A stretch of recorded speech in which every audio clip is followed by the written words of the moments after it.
Qida Təhlükəsizliyi Agentliyinin təqdim etdiyi eskiz layihələr əsasında bir sıra heyvan bazarlarında yenidən qurma, abadlıq və texniki uyğunlaşdırma prosesləri intensiv şəkildə davam etdirilir. Aparılan monitorinqlər göstərir ki, ölkə üzrə 14 heyvan bazarında yenidən qurma prosesinin icrası davam edir.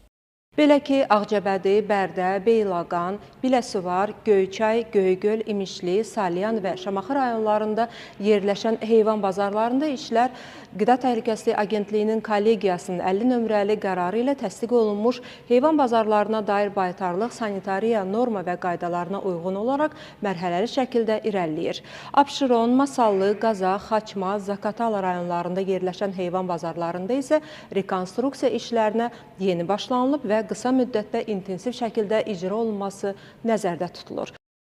Bazarlarda dezbaryerlərin quraşdırılması, ərazinin hasarlanması, heyvanlara baxış platformalarının tikilməsi, çardaqların və satış pavilyonlarının qurulması, asfaltlanma və betonlama işlərinin görülməsi təmin olunub. Heyvanların bazarlara rahat və təhlükəsiz şəkildə daxil olmasını təmin edən rampaların quraşdırılması, arakəsmələrin yaradılması və texniki şəraitin standartlara uyğunlaşdırılması istiqamətində də işlər davam edir. Təəssüflər olsun ki, bəzi heyvan bazarlarında hələ də təmir və rekonstruksiya işləri aparılmır. Bildiririk ki, tələblərə əməl etməyən heyvan bazarlarının fəaliyyəti mümkün olmayacaq.